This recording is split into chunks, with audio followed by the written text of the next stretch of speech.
Oil does not carry a flag. It does not wear a uniform. It has no chain of command. But right now, it is doing more damage to the global economy than any standing army on Earth. Here's what you need to understand. The Strait of Hormuz, a strip of water narrow enough to see both shorelines, has been effectively shut down since February 28th. 20% of the world's oil supply vanished from the market overnight. Not reduced, not disrupted, removed. The IEA has called this the largest supply disruption in the history of global oil markets. Brent crude blew past $100 a barrel in March, touched $128 on April 2nd, and the EIA now projects it will average $115 through the second quarter. Gas at the pump has crossed $4.16 nationally, up over $1 in 6 weeks. In Los Angeles, drivers are paying $6.99 a gallon. In California, the state average sits at $5.89. This is not a supply adjustment. This is an economic weapon operating in real time, and it is hitting your bank account faster than any sanctions package or military strike ever could. What happens next will determine whether this stays a price shock or becomes a full-blown recession trigger. 6 weeks ago, the global oil market was oversupplied. Inventories were building. Brent crude sat around $71. The EIA's February outlook projected steady prices through 2026. Every major forecast pointed to a quiet year for energy markets. Then on February 28th, the United States and Israel launched joint airstrikes against Iran. Within hours, Iran responded with the one move that changes everything in global energy. It closed the Strait of Hormuz to tanker traffic, not partially, not symbolically. A full shutdown of the most critical oil choke point on the planet. The pattern here is not new.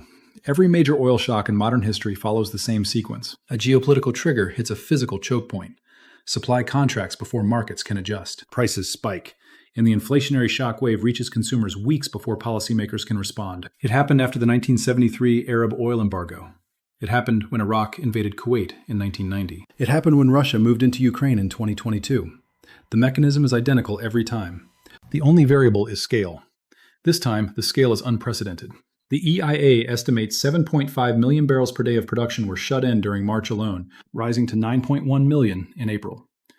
That figure dwarfs every previous disruption on record. The supply number is only half the story. What is happening inside global refining markets right now is the part most analysts are missing. The immediate disruption is straightforward. Iran closed the Strait of Hormuz, tankers stopped moving, Saudi Arabia, Kuwait, the UAE, Qatar, and Bahrain, all of which export through that waterway, found themselves physically cut off from global markets. Their oil had nowhere to go. Storage filled, production shut down. Within 10 days, Brent crude crossed $100. Insurance premiums for tankers in the Persian Gulf became effectively unquotable. Shipping companies pulled vessels out of the region entirely. The physical infrastructure of global oil trade seized up in a way that pricing models were never designed to handle. But this is where the story changes. The disruption did not stop at crude oil. More than 3 million barrels per day of refined petroleum products, diesel, jet fuel, LPG, also flow through that strait. Gulf refineries processing another 3 million barrels per day of capacity have shut down. Not because they were bombed, because they cannot export what they produce. Jet fuel prices in North America spiked 95%.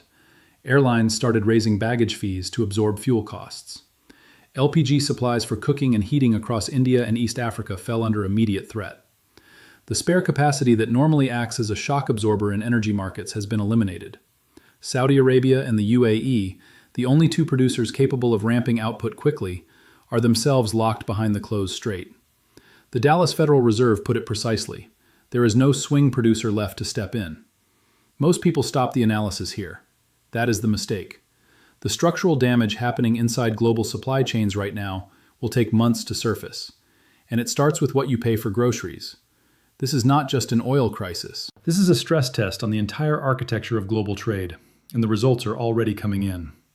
The Strait of Hormuz is not simply an oil route. It is the single point of failure for the global energy system. 75% of all oil and LNG exports from the Persian Gulf flow to 4 countries: China, India, Japan, and South Korea. These are not peripheral economies. They are the manufacturing base of the modern world. When their energy costs spike, the price of everything they produce spikes with it. Electronics, auto parts, pharmaceuticals, fertilizer, plastics. The cost increase does not stay in Asia. It moves through every supply chain that touches American shelves. Here's what the data actually shows. Barclays estimates that if oil averages $100 through 2026, global GDP growth drops 0.2 percentage points, and headline inflation jumps 0.7 points higher to 3.8%. The 5-year break-even inflation rate has already climbed 26 basis points since the conflict began, its highest reading since early 2025. The Federal Reserve is now boxed in. Futures markets show a 60% probability that the Fed holds rates unchanged for the rest of 2026. They cannot cut into rising inflation. They cannot hike into slowing growth. The term for that trap has a name: stagflation. The Philippines became the first country to declare a national energy emergency. Government offices shifted to 4-day work weeks. Europe, still recovering from the Russia-Ukraine energy shock, is facing a second crisis, with gas storage at just 30% capacity after a brutal winter. What this means for you is direct. The structural shift underway right now is not temporary, and the part that hits American households hardest has not arrived yet. Every decision being made right now, in Washington, Tehran, Riyadh, and Beijing, follows a logic that has nothing to do with what is being said publicly. Iran's closure of the strait is not an act of desperation. It is a calculated leverage play. Iran understands one number better than any other. The price at which American consumer pain becomes political pain. Every dollar above $4 at the pump erodes domestic approval for the conflict. Every week the strait stays closed moves that pressure closer to a threshold where Washington has to negotiate, not dictate. Iran is not trying to win a military war. It is running an economic clock. Washington faces the inverse problem. The administration needs the conflict resolved before fuel prices hit the $5 national average that triggered political damage in 2022. The G7 coordinated a release of 400 million barrels from emergency reserves in mid-March. That buys time. It does not solve the structural deficit. Strategic reserves are a bridge, not a foundation. Every barrel released now is a barrel unavailable if the crisis extends into summer. The ceasefire announced in early April revealed exactly how fragile the situation is. Iran agreed to temporarily reopen the strait. Oil dropped 10% in a single session. Then, Israeli strikes on Lebanon triggered an immediate reclosure. The pattern is clear. Every diplomatic step forward is one military escalation away from reversal. Hold that thought, because what comes next changes everything. The EIA now projects disruptions will continue through late 2026. That timeline transforms this from a price shock into something the global economy has not dealt with since 1979. And the opposing view on why that comparison is wrong deserves serious examination. But the other side tells a different story. The argument against a prolonged crisis rests on 3 pillars, and none of them are weak. First, the global oil market entered this conflict historically oversupplied. Inventories stood at 8.2 billion barrels in January, the highest level since 2021. That cushion exists. Second, U.S. shale production remains on an upward trajectory and is not dependent on Middle Eastern choke points. American output can ramp incrementally in ways that were impossible during the 1973 or 1979 shocks. Third, the energy transition has structurally reduced oil's grip on certain sectors.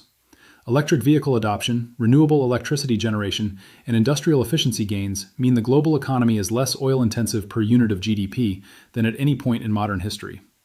The bulls on this argument point to the ceasefire price action as proof. When Iran signaled willingness to reopen the strait in early April, oil dropped 10% in hours. Markets are telling you, they argue, that this premium is geopolitical, not structural. Remove the conflict and prices normalize within weeks. The precise gap in this argument is time.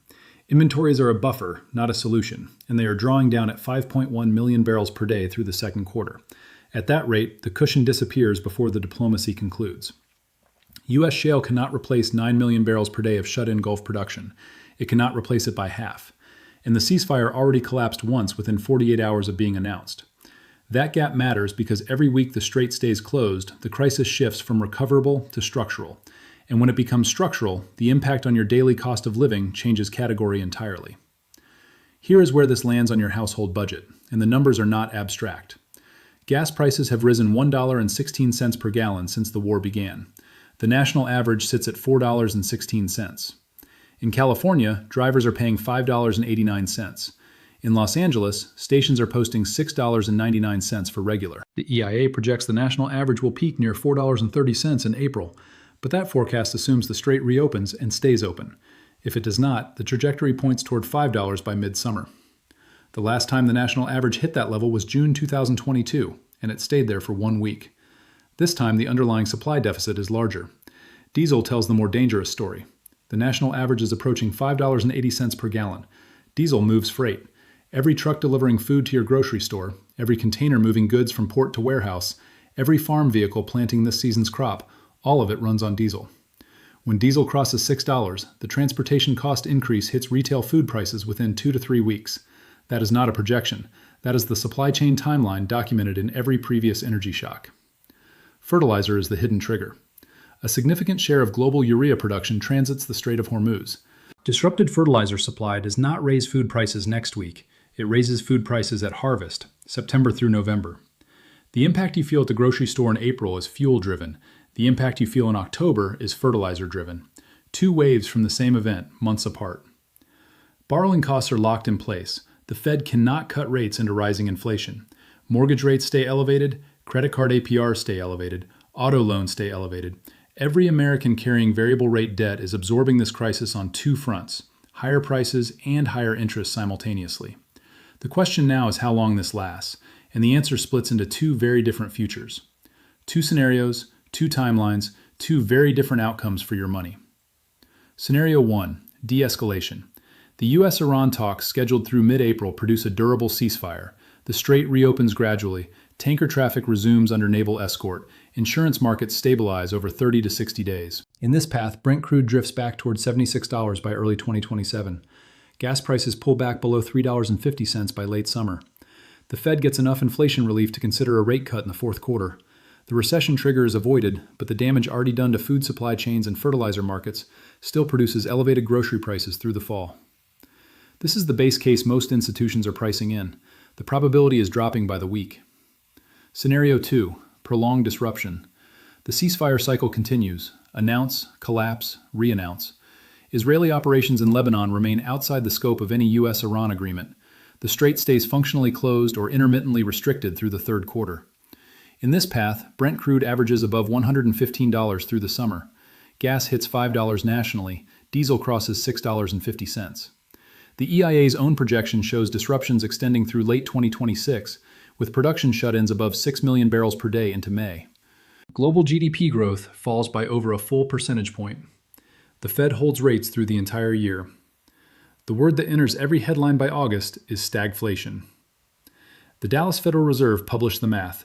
A 1-quarter closure costs 0.2 points of global GDP. A 3-quarter closure costs 1.3 points. The difference between those 2 numbers is the difference between a rough year and a generational economic reset. The pattern from every previous oil shock is consistent. The damage is never the spike. The damage is the duration. And right now, duration is the one variable no one in Washington, Tehran, or Riyadh is willing to commit to controlling. What happens at the negotiating table this week does not just set the price of oil, it sets the price of everything in your life for the next 12 months. That is not a prediction. That is the math. If this breakdown gave you clarity, subscribe now, because the next 60 days will determine whether this stays a crisis or becomes a turning point. The analysis continues here.